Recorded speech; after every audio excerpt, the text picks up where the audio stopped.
He told me to complete my training, to find the demon's head. You already have, Bruce. I'm the one you seek. I'm the demon's head. I am Rachael Ghoul. Mooney! Now! Dad! It's okay, sweetheart. Now! No! No!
Hey everybody, so Gotham just went full Smallville Season 8 or Season 9 where Clark was actually wearing the costume. Full Batman Begins, Batman Year 1, however you want to think about it. So this will be my finale video. There was a whole bunch of stuff. It's basically Season 4, everybody gets a costume, everybody gets a comic book origin story. Really, where the show should have started a couple years ago. If they would have just started here, I feel like their audience would be twice as big. So Gotham looks like it's going to be pretty badass in Season 4, and it's moving to Thursday night, so I'll remind people about that when we get to the fall. It won't premiere till September. But let's talk about all the comic book stuff, all the origin stories, and all the cool stuff that's happening next season. So number 10, the Court of Owls is seemingly destroyed. They get rid of the Tetch virus. So if you remember during Batman Begins, Rachael Ghoul wants to spread the fear toxin to cleanse Gotham of all the wickedness. Gotham said that the Court of Owls was doing a version of that, but the virus came from Mad Hatter's sister Alice, who died in a previous season, but if people were exposed to her blood, it would just drive them crazy. So Hugo Strange develops a new version of the toxin to spread around the city, but also develops the antidote that helps them out later. The virus was really just an excuse for a bunch of main characters to go bonkers, like the Lee character went off the rails. When Gordon got dosed with the virus, he just chewed through all of his scenery, so it was kind of fun for a little while, but thankfully that didn't last. The biggest lasting impact of that storyline was that they used it to turn Nathaniel Barnes, like he gets dosed with the virus, into the executioner from the comics, so he's going to judge the wicked, so he just goes completely nuts. But number 9, Alfred kills the Shaman, who's the leader of the Court of Owls, making Bruce go nuts because he's been brainwashed just a little bit. But that's only the beginning of people going nuts. Number 8, Gordon kills Fish Mooney, and it seems like it's going to stick this time. In fact, as she's dying, she sort of has this funny line of dialogue where she says, "I've done it enough times to know when my number's up." So I feel like they just brought Jada Pinkett Smith back to give Penguin his origin story. So in the way that the leader of the Court of Owls, people like Rachael Ghoul are there to give Batman training, help him become who he's supposed to become. I think that was what Fish Mooney was for Penguin's character. So she's served her purpose. She can go off into the distance now. I wasn't a huge fan of that character, but Jada Pinkett Smith is a great actress, so I think she did what she could with the stuff that they gave her. But number 7, Batman seeks out Rachael Ghoul at the behest of the Shaman, who seems like he was working in conjunction with the League of Assassins, so the Court of Owls is tied to the League of Assassins, but the court is gone, and Rachael Ghoul says that he's trying to help Batman become his next heir. He's not quite ready yet, but number 6 is part of his training, one of the first big steps. He gets him to kill Alfred, then teaches him how to heal him with the waters of the Lazarus pit. It's just an example of Bruce letting go of the things that he holds on to. Because Alfred is like his second father, we know the man he'll become, but Rachael Ghoul is all about getting him to cut ties with Gotham. Rachael Ghoul disappears, saying that our time will come, so he's going to be one of the big villains of Season 4, but he's also talking about them training during Batman Begins, so the timeline is still intact. Bruce is still very young, he's doing Batman Year 1 stuff, but he won't become Batman till he actually goes through that training that he gets at Nanda Parbat during Batman Begins. So we'll circle back around to that. That's a really important idea. Like, where is the line between Batman Year 1 and Bruce just running around punching people in alleyways? So number 5, killing spree. Barbara kills Butch, but we learn that his name is secretly Cyrus Gold, aka Solomon Grundy, letting us know that he's going to be coming back in a big way. Solomon Grundy, born on a Monday, christened on a Tuesday, married on a Wednesday, took ill on Thursday, grew worse on Friday, died on Saturday, buried on Sunday. That was the end of Solomon Grundy.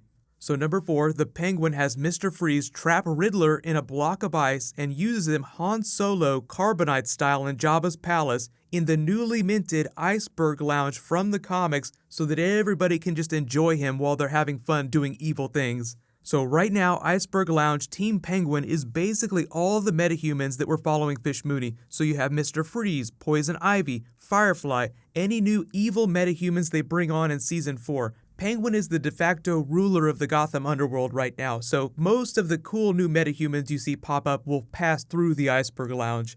But number 3, this is actually a lot of fun. Tabitha fries Barbara with 1,000 volts, giving her a version of her Harley Quinn origin story. So this is the thing. A lot of people are like, oh, you can't turn Barbara into Harley Quinn. Ben McKenzie confirmed that we would see a version of Harley Quinn in the finale, and I believe that this is what he was talking about. She was already off the rails. They barbecue her, so now her skin just changes a few shades. They'll probably lighten it up with some makeup. We'll see what she looks like in Season 4. But number 2, now that Tabitha doesn't have a partner anymore, Catwoman walks in a version of her comic book costume and gets the whip. So just like Batman, she's slowly embracing her persona. I want more. She's actually pursuing a goal. We'll probably see her stealing a lot of things, running around town, bumping into Bruce on rooftops. But number 1, Bruce goes full Batman Year 1 Smallville style in a scene mirroring Crime Alley when his parents died. So you see them pan up and he's looking over the city, he rips the mask off. This is sort of their Batman Year 1 moment. So this is what he's going to be doing next season. So it just seems like next season is going to be way more fun. But you can see how they're giving him the Batman persona in the Smallville way. So like the last couple seasons of Smallville, Clark didn't wear the comic book costume. He wore a version of it that was very close and did a lot of Superman things in Metropolis, but he was just like right there on the edge of officially being Superman. So that's what's going on with Batman. But as for Rachael Ghoul, I know people are like, what do you think about him versus the Arrow version of Rachael Ghoul? So in the brief scene that we've seen him in, I do like the way they treated the character a little better than the way the Arrow did. I like the actor better. Alexander Siddig is great, but I like the more comic book accurate look. So just like the costume, the way they do his makeup, the way they do his hair, looks much closer to the comics. And their Lazarus Pit glows green, which Arrow's did not. I don't know why they chose to do it that way. But it was a great episode. I feel like if Gotham had been this good this whole time, then people would be talking about it more often. But let me know what you guys think of the finale, what you're excited for in Season 4. It feels a lot more like a Batman show and less like a show with Batman characters in it. What's going to happen next is that they just dropped a promo for Gotham Season 4, so I might do a video for that. You can let me know about that in the comments, but a lot of you have asked for a video on the Flash Button storyline, so I'll probably do that as well. But here's some really cool DC TV news. They just cast Isis from the Black Adam Shazam comics for Legends of Tomorrow Season 3. So because I haven't done a Legends Season 3 video yet, I haven't done Arrow, Deathstroke, like there's a Deathstroke spin-off series that Manu Bennett's trying to get going. We'll try to get that stuff out in the next couple days, but we also learned a whole bunch of stuff about the Marvel Netflix series happening next year, like Daredevil Season 3. So there's a whole bunch of stuff going on, and there's a big Batman twist in the comic that's coming out tomorrow, so I'll probably do a reaction video for that on Wednesday. But just be sure to subscribe to get everything and leave all your requests in the comments below. While you wait for everything, you can click here for brand new Game of Thrones footage, and you can click here for brand new Flash. Thank you so much for watching. Let's high five. I'll see you guys tonight.